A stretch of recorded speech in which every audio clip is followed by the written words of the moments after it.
Olá pessoal, seja bem-vindo ao Teologar. Eu sou o professor Tarles Elias, professor de teologia, e hoje eu quero reagir a um vídeo de uma pastora da comunidade LGBT.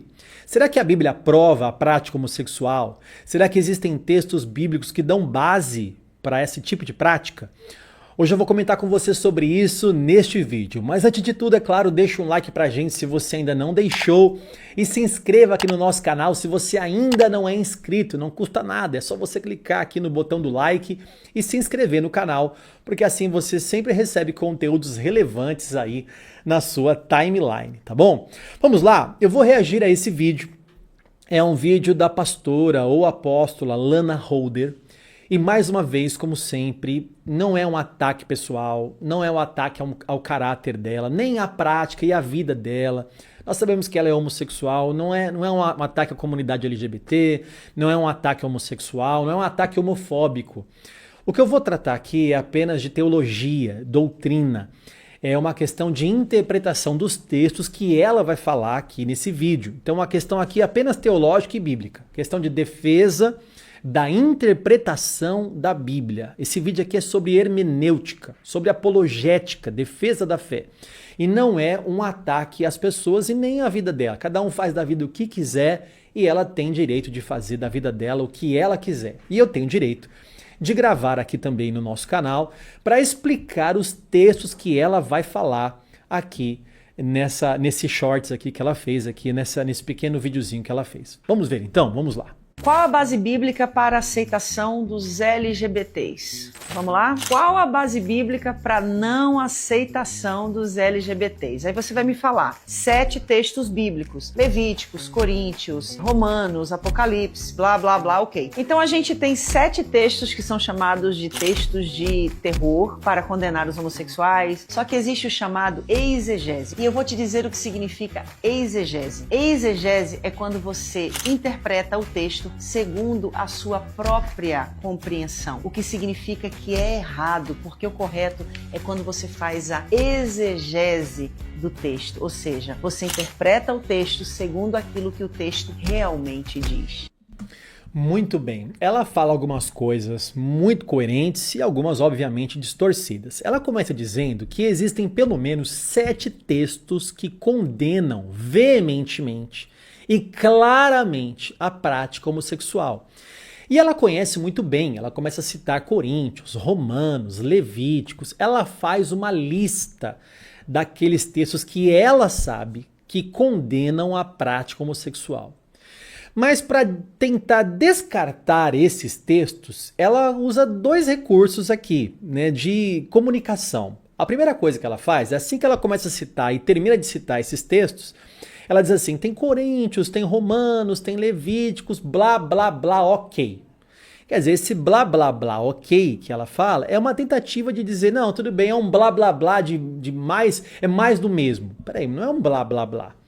Para todos os cristãos que conhecem as Escrituras, os textos bíblicos não devem ser desprezados e não é um blá, blá, blá.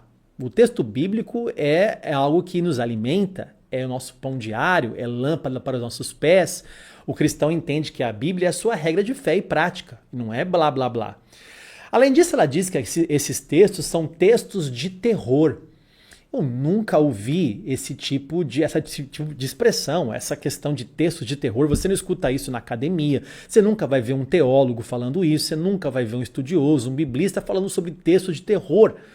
Porque, na verdade, esses textos não são textos de terror, são textos que condenam a prática homossexual. Que para quem pratica a homossexualidade, então são textos de terror.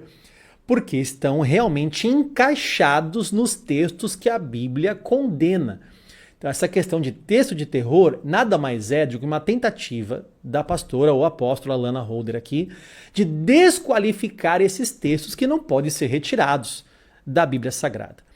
E aí ela fala 2 termos teológicos, e ela fala muito bem sobre exegese E exegese, apareceu errado na legenda lá, né? Apareceu de novo exegese, mas acontece, a gente erra aqui na digitação, às vezes a legenda sai errado mesmo. Aqui no Teu Lugar, vários vídeos tem legendas que são equivocadas, mas ela fala muito bem sobre o que é exegese. Exegese vem do prefixo da raiz eis, que no grego quer dizer colocar para dentro. Então é como se você colocasse dentro do texto a sua intenção. E exegese, cuja raiz é que é extrair do texto a sua real interpretação. Então, exegese é o contrário de exegese, que enquanto uma coloca a sua intenção e a sua visão, a sua ideologia no texto, a exegese retira a reta interpretação e a reta intenção do autor do texto. O que estamos falando aqui é de hermenêutica, e ela cita muito bem. Só que, a partir de agora, o que ela vai falar é justamente uma exegese. Quer dizer, ela vai distorcer textos das Sagradas Escrituras.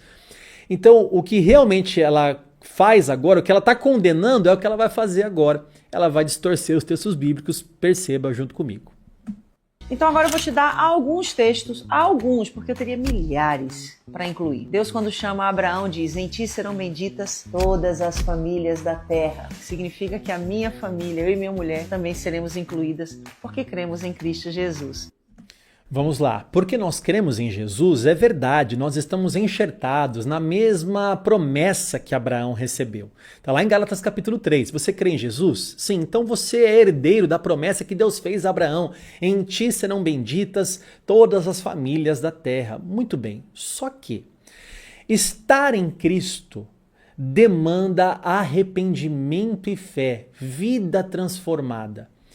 A questão é que, sim, aqueles que estão em Cristo são herdeiros da promessa de Abraão, mas para estar em Cristo, eu preciso estar em arrependimento e abandono das práticas pecaminosas. Então a questão é que quem está em Cristo está em Abraão, mas quem que está em Cristo? Aquele que abandona os seus pecados, que se arrepende dos seus pecados e tem uma vida transformada pelo próprio Deus. Então, a questão aqui é que a inclusão na promessa de Abraão não é também a aprovação da prática homossexual. Esse texto não fala de aprovação de prática homossexual, pelo amor de Deus. A inclusão na promessa de Abraão não é a aprovação do pecado.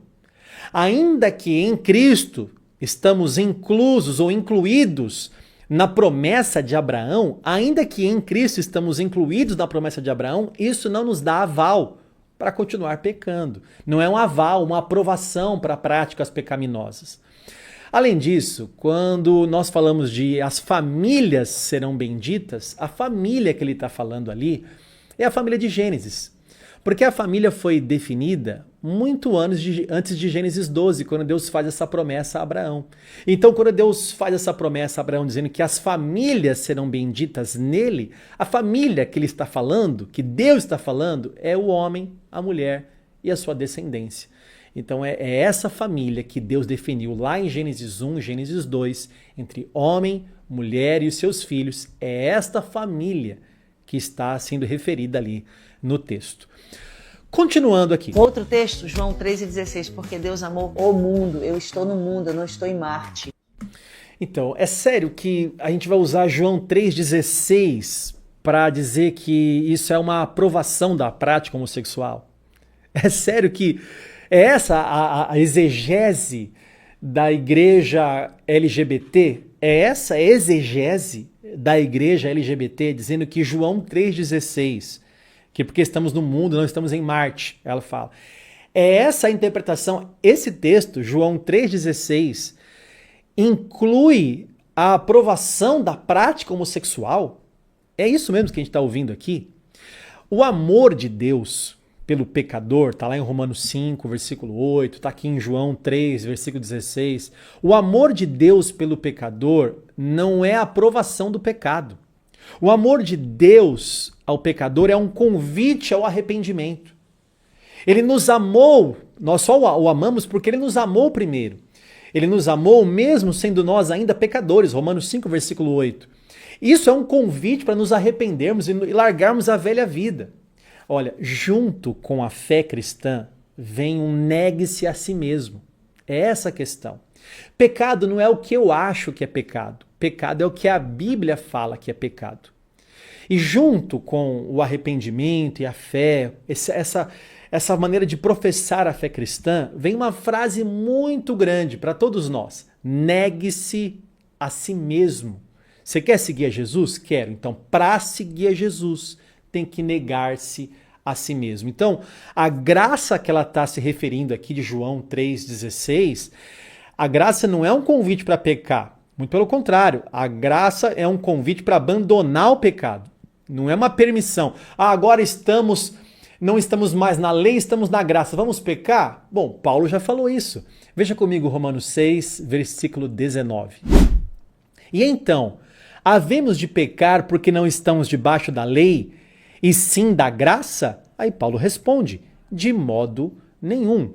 Ou seja, a graça, porque estamos em Cristo, porque Ele nos amou, não é aval para pecar. A graça não é permissão para continuar pecando. Muito pelo contrário. No mesmo texto que eu li para você de Romanos 6,19, veja comigo o contexto desse texto.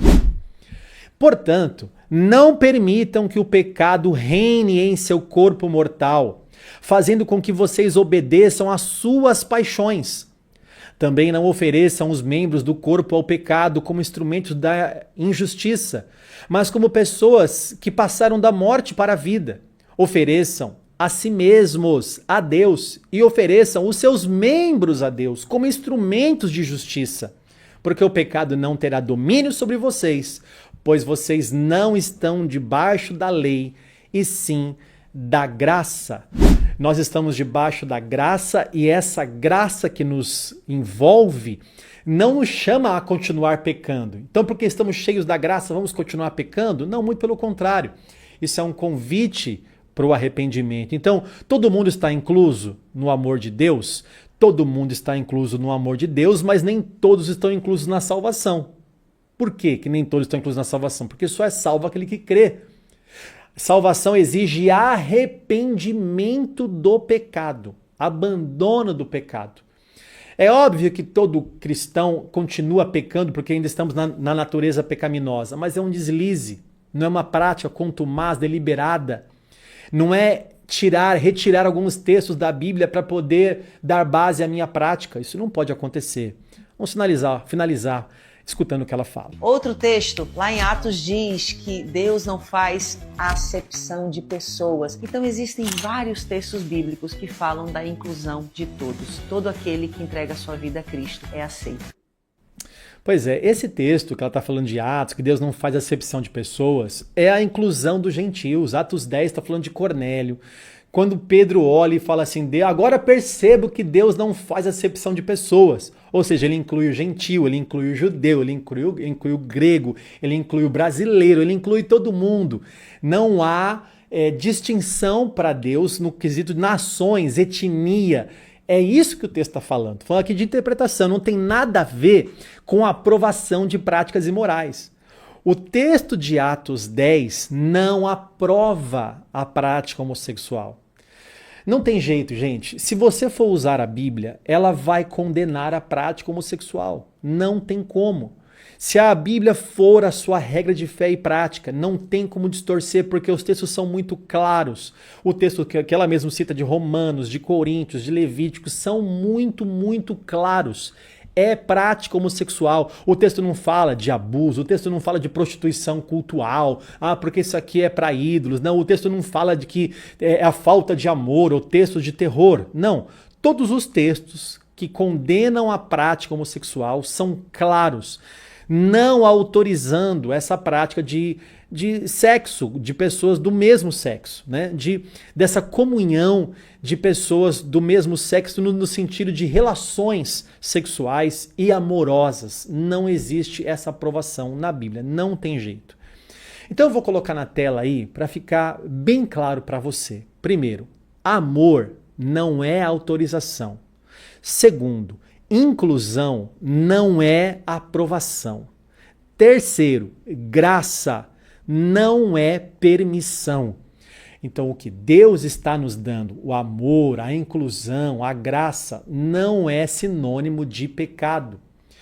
Pastora querida, você talvez me assista aqui. Eu quero que você fique sabendo que o Senhor ama você e você sabe que o Senhor te ama. Ama também a sua companheira e qualquer outra pessoa da comunidade LGBT.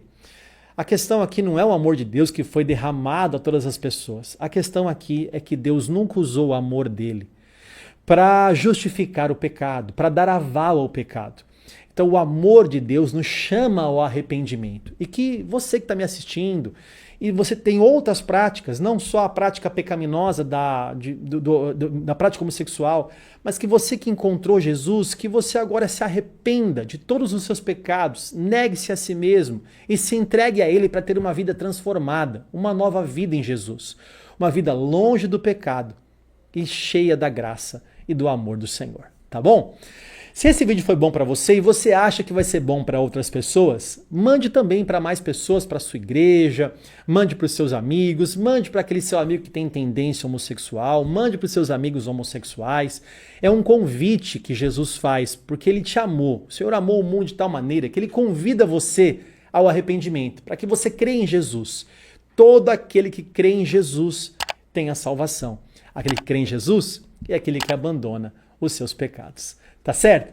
Que Deus abençoe você e a sua casa. E se você quer estudar, tem um lugar.